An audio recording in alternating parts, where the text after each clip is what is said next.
Well, we're live. Thank you for watching another episode of the Jude 3 Project podcast. As always, I'm your host, Lisa Fields, the founder of the Jude 3 Project. And today I'm joined by a very special guest who's been on here before, but now he's Dr. Walter Strickland.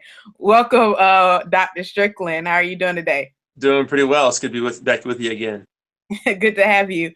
For those who didn't see you on your episode you did with our beloved J.D. Otis Roberts, give them just a little bit of information about you. Yeah, so my name is Walter Strickland. I'm a professor of theology at Southeastern Baptist Theological Seminary in the college at Southeastern. I also serve as our associate vice president of Kingdom University Initiatives here at the school, where we're trying to address both individual and systemic racial issues on campus. Also trying to encourage women on campus with their presence and their voice on our campus. And so it's been a delight to do that for just over 4 years now.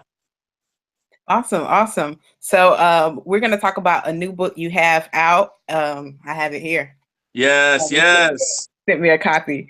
It is Plain Theology for Plain People, Charles Octavius Boothe. What motivated you to do this project? Yeah, so I was doing work on my dissertation, and I was talking to some folks, and they said, "Hey, have you ever heard of Charles Octavius Boothe?" And I'm like, "No, I haven't," which is pretty much the answer that anybody has when you say, "Hey, do you know who Charles Octavius Boothe is?" The answer is going to be no. And so I went and I read some things that he did. And in fact, it was so hard to find anything by him or about him. The only things I could find was his Cyclopedia, which is basically like a historical account of colored Baptists in Alabama, which is the way it's talked about on there, but it's basically Black Baptists in Alabama at around the turn of the 20th century. But then his only sort of constructive theological work was his Plain Theology for Plain People. So I looked everywhere for it. Nobody can tell me how to find it. And finally, I found a copy of it, but it was so, I actually got it in a Word document, like a Word document. That's how shady it kind of was when I got it. You know, they're like, "Hey, don't tell anybody that you got it from me. I'm not sure who has the copyright laws of this thing, but it's a good book. Read through it," and everything like that. So I ended up reading it. I loved it. I think his contribution to theology and to the church is fantastic, especially for a man who was born into slavery. Coming out and being able to produce something like this is just amazing. And so I come across people often who are wondering where Black voices were in the historical Christian narrative in America. People are asking, where have we been? Have we been believers, to use, a book title, and it's from Evans. And so, and my answer is yes, we have. And so this book, bringing this back into print, is my opportunity to speak out and say, African Americans, Black folk have been Christians. And not only that, we've been contributing to the story of in the construction and the development of theology in profound ways. But because African Americans were often discriminated against in the presses, a lot of the content that was produced by these Christians has gone by the wayside. Mm-hmm. And so I really just wanted to put it back out there to let people know that people like Boothe and others like him are out there. Awesome. I thank you for doing this because I think it's going to be very helpful.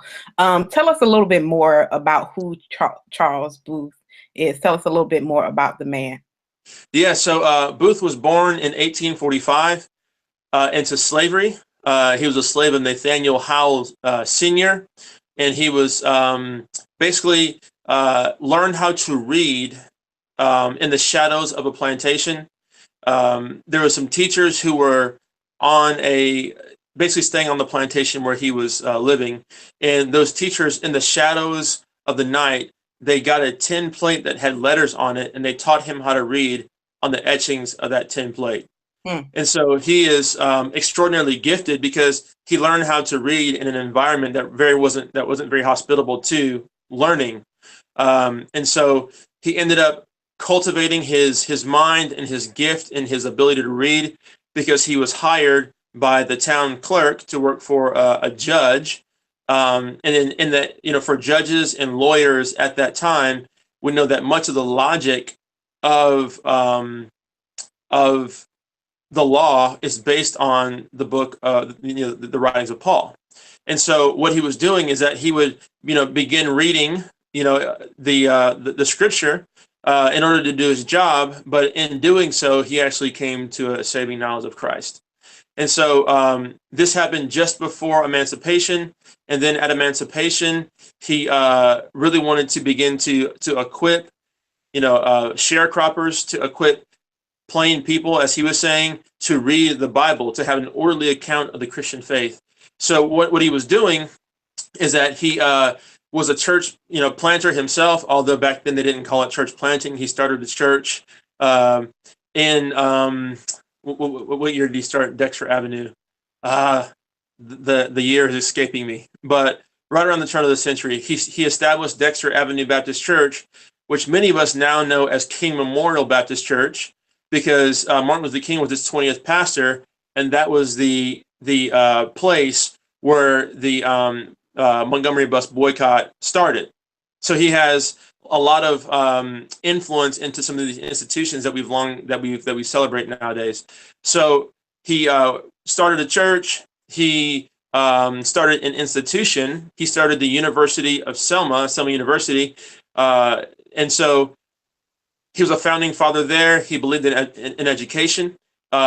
He was someone who did a lot of work with Booker T. Washington. So there's a lot of affinity there, but they had some differences, but a lot of affinity nonetheless. And then also he built bridges between the Southern Baptists of Alabama and also the Colored Baptists of Alabama, of which he was one of the originating members of the Colored Baptists of Alabama. And so he's a pastor. He started churches, he started institutions, and he was a bridge builder as well. And so, just like a W.E.B. Du Bois, he ended up getting a little bit frustrated with the progress of things in the South. So during the Great Migration, he moved to Detroit, and he actually died there in 1924. And the fact is, nobody even knows where he's buried. Oh, wow. And yeah, and so he sort of went into obscurity, and no one really knows much about his life after he went to Detroit. And the fact is, I've been trying to contact his family, trying to find friends, contacted Dexter Avenue, contacted the University of Selma, and then really nobody has any additional help for me to get in contact with folks. So that's how anonymous he was at the end of his life. And so Charles Octavius Boothe is kind of a ghost in history. There's little traces of him. There's institutions that he started, both churches and denominations and seminaries that are still in church, that are still around.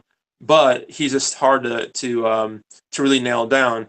But Plain Theology for Plain People came about because when he partnered with Southern Baptist, he asked Southern Baptist to help him to educate rural pastors in Alabama. And so he had this itinerant training that he would do for pastors and lay people around.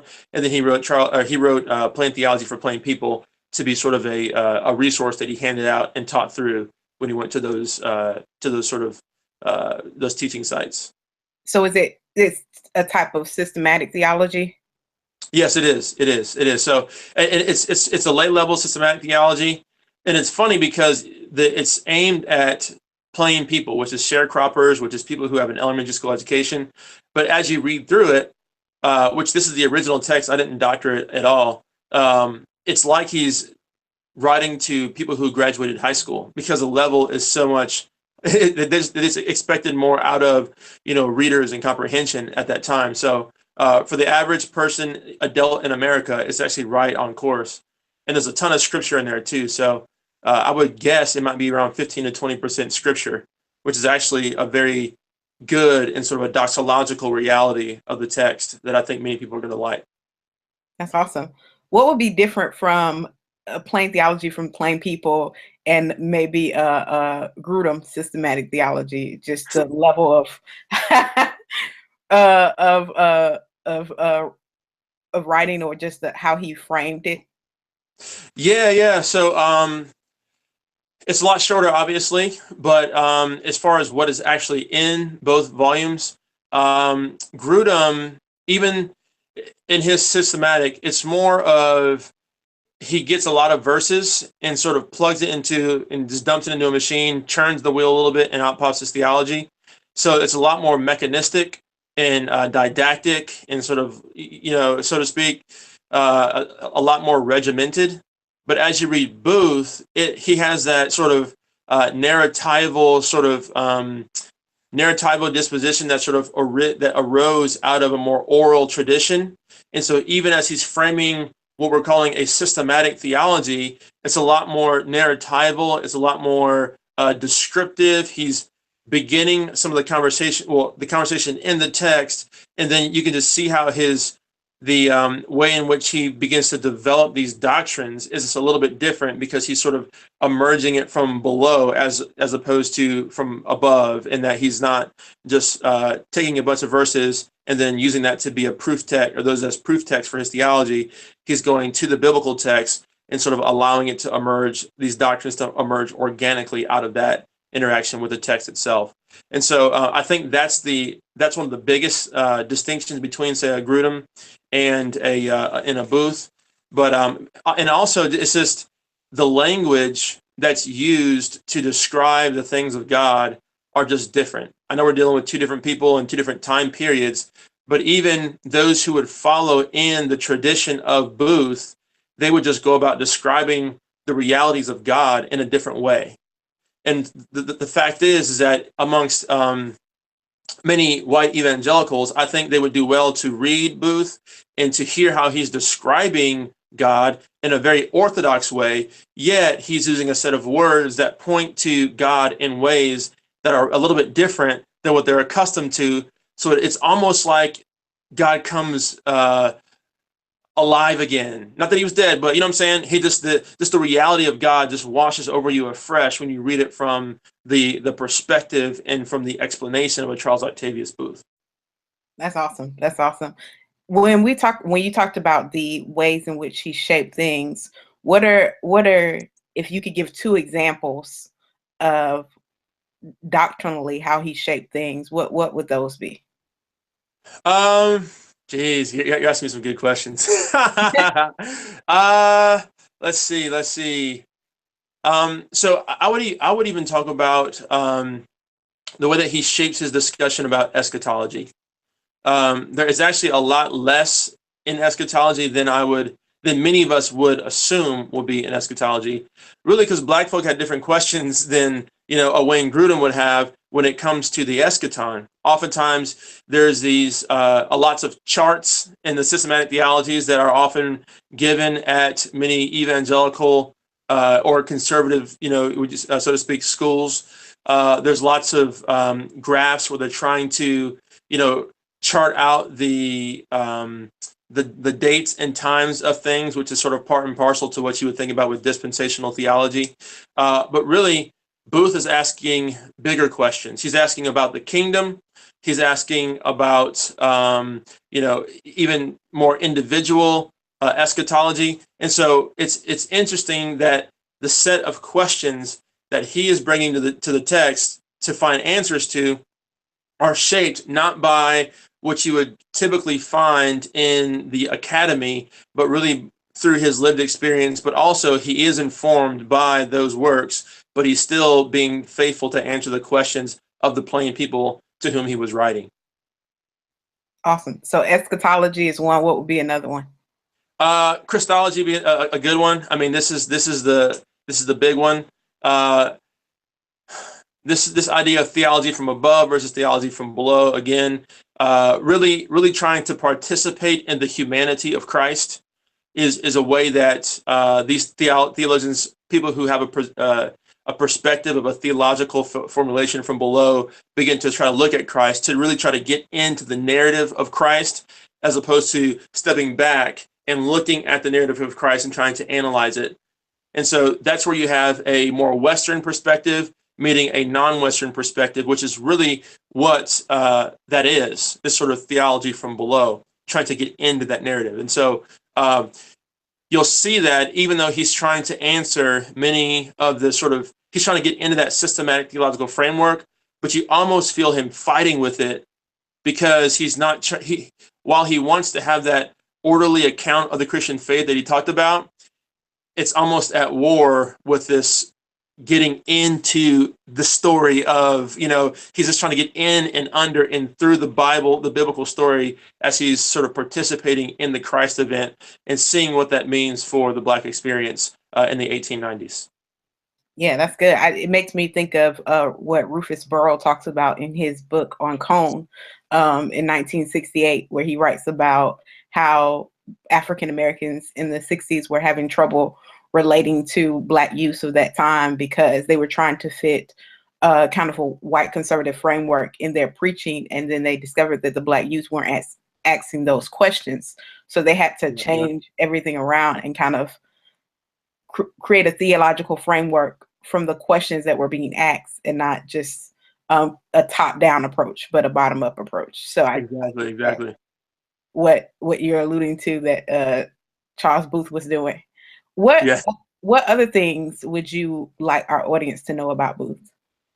Let's see. I kind of overviewed a bunch of different things, but I'm trying to think of a good one that just is. So this is honestly one of the big troubles about Booth. There's so little about him out there. A lot of the biographical information I've got from was autobiographical in the beginning of the cyclopedia.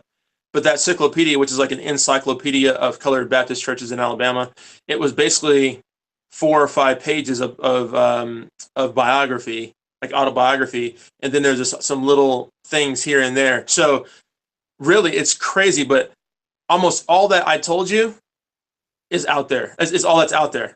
And so he really, I mean, there's really not a lot out there to go on. And so, but let me see if I can, if there's another little tidbit that I can really work off of.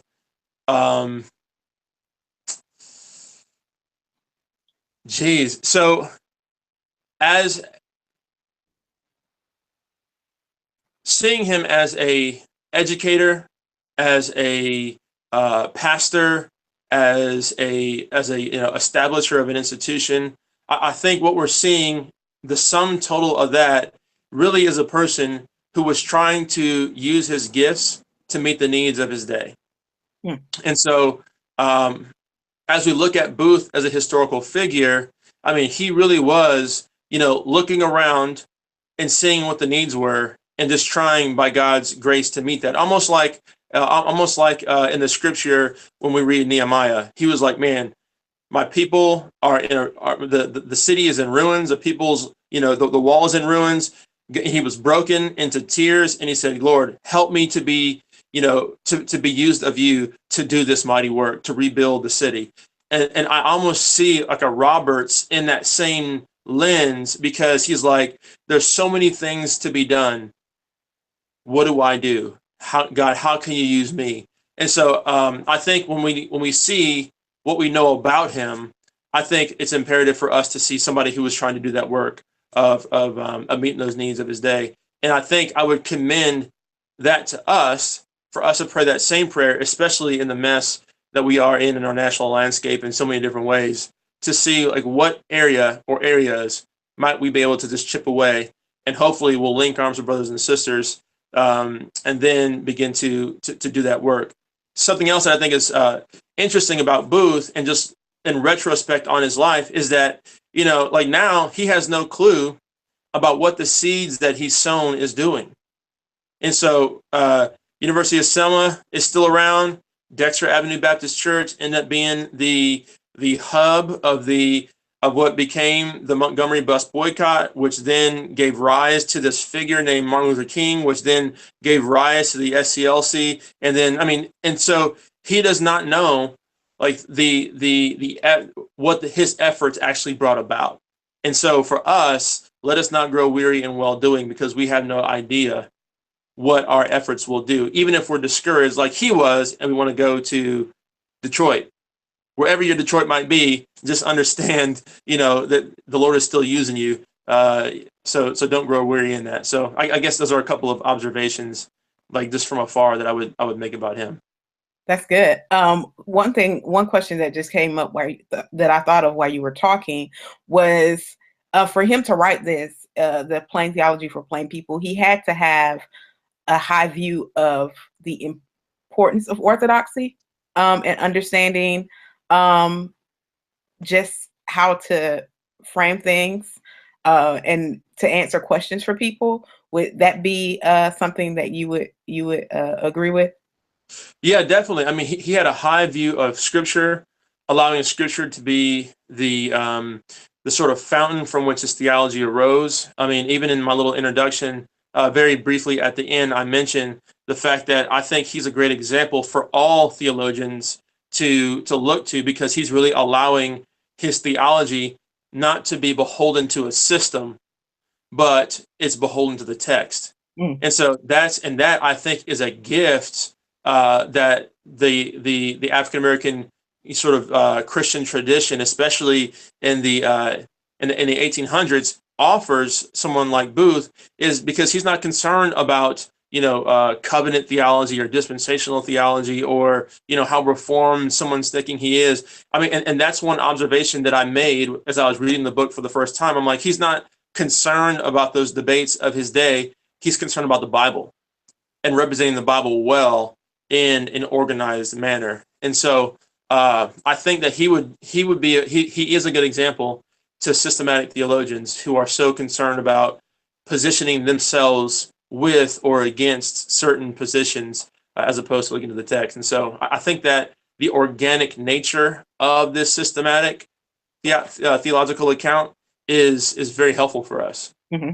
And it does show that a high view of Scripture does push you to fight for injustices if looked at properly. I think it's helpful as well. Oh yeah, definitely, because he was definitely busy. I mean, he was in the streets. He was doing justice work. He was definitely having lots of conversations about immigration and work and reform, as it pertains to those who were laboring unjustly, and being just dealt injustices. And so he was like, that was definitely the springboard, or what sort of made him go into that sort of conversation. And he took this with him, because it wasn't like he had the Bible, and then he says, you know what, the Bible is encouraging me to do something about these injustices, and so therefore I'm going to put my Bible down and then do something else. He actually was like, hey, I'm going to take the Bible and not only allow that to be a catalyst for doing work, against injustice, but it's going to give me directives about how to actually go about doing that work. And so it's good to see him use this sort of systematic theological account as a methodological resource as well for fighting injustice. Yes. Do you know what made him? I know you said that he kind of grew weary and moved to Detroit. Do you know if there's any set of events that led him, or just events over time?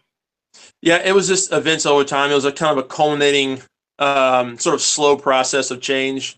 It's really all that we have out there. It just said the slow process of change drove him to despair. And he said, man, all these efforts that I put in are not changing things fast enough. And so he just said, you know what, I'm gonna go north. Mm-hmm. And the thing is, during that time, if you put him in his context, the Great Migration, from like 1915 to 1925-ish, like everybody was going to the cities of the South, and they were going primarily to the cities of the North, primarily the Midwest. And so, his family was probably going, his friends were probably going. So it was hard to be in the rural South after the Great Migration as a Black person. You were very vulnerable. You were not just vulnerable because of being abused as a sharecropper and being paid unjust wages, but also numerically, you just didn't have enough people to be in community with. I mean, because there's a lot of protection that comes in the community. If something happens to you, if you're targeted by a certain group, the community can absorb that blow as opposed to just one individual. And so it was a lot of reasons that he might have gone up north, which all compounded his just despair with the whole situation. Well, I think everybody should get this book. just like we told you, we've had a lot of testimonials from JD Otis Roberts conversation. And I think if you trust us with Roberts, I think you should trust us and get this again, plain theology for plain people. Walter, before you leave, tell them a little bit about Kingdom Diversity and what you're doing at Southeastern. Yeah, so at Southeastern, we are staying busy, really. So the Kingdom Diversity Initiative was started in 2013. And really what we're trying to do is we're trying to address issues of individual and systemic racial bias, also gender, on issues of gender as well at our school, so that our school is like the kingdom of heaven. And in heaven, I believe that everyone's going to be represented and everyone's going to be able to have a voice there. And then participating here on our campus as a communal act of theological education, where we're not only learning from the faculty, which we're trying to diversify more, which is one of the things that we do, but we're also trying to diversify our student body so that people can be sharpened by people from all sorts of different backgrounds, by resources that we're trying to push and bring into the classroom by a variety of underheard voices. And so really, and then we're having events, we're trying to create spaces, both small spaces on a small level. Like next Tuesday, we're having an event, which is our monthly bag lunch series. And it's going to be on Take a Knee, because that's a very, a live conversation right now.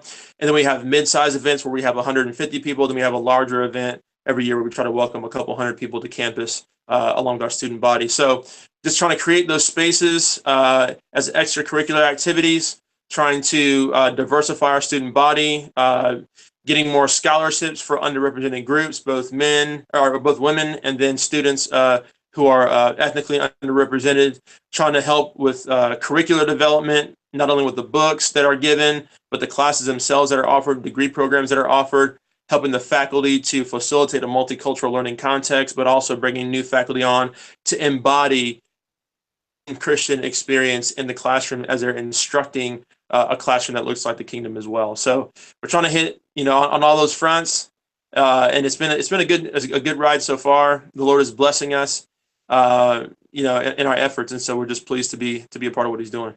Awesome. I appreciate the work you're doing. How can people get in contact with you? Yeah. So through the Kingdom Diversity means, we got at K_diversity. You can also follow the Kingdom Diversity Initiative at kingdomdiversity.sebts.edu. You can follow me at W_Strickland. Also, you can follow some things that I do here and there at walterstrickland.com as well. And so, and on both of those mediums, there's ways to get in contact with me and to follow what's going on in my little world here at Southeastern, and as I sort of travel around the country a couple times a month. Awesome. Well, thanks again. And remember to get Plain Theology for Plain People. It's on Amazon. Is it anywhere else? Is it in stores as well? Yes, it's on Amazon primarily. That's the primary outlet that we're using. And also, if you want to go to the press website, let's Lexham Press. You can go there. If you want to get it on Logos, if you're a Logos user, there might be some of you guys out there. Feel free to go ahead and buy it on there. And it's since that's an electronic copy, I think it's about half the price. Awesome. Well, thank you so much, Walter. No problem. It's been good to be with you.